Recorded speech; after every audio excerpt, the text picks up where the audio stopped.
Well, here we go. This is this brand.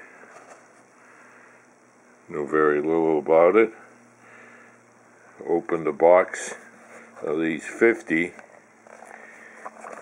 at Cabela's, and it was shiny and new and had nice red tips, and whatever. I forked over 40 bucks. 40 bucks. I have had some removed here, but let's go in the middle here. Those were. I wouldn't have bought them. I would have questioned, what the hell? What is this? What is this junk? It wasn't like that when I purchased it.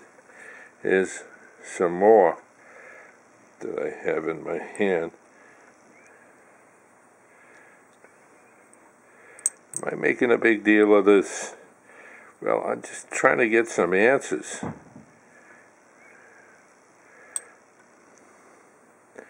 You know? What is this post-production type of... What were they exposed to? You know? Some oil, some lubricant. And why did it show up after I got home? After I got home,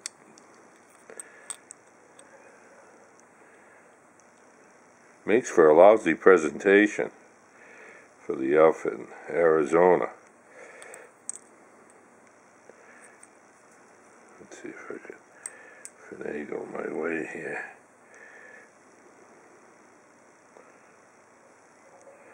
Alright. Hope I get some results out of this. Find out what's crap in these brand new 223s, as well as probably others. Okay, thanks for viewing this.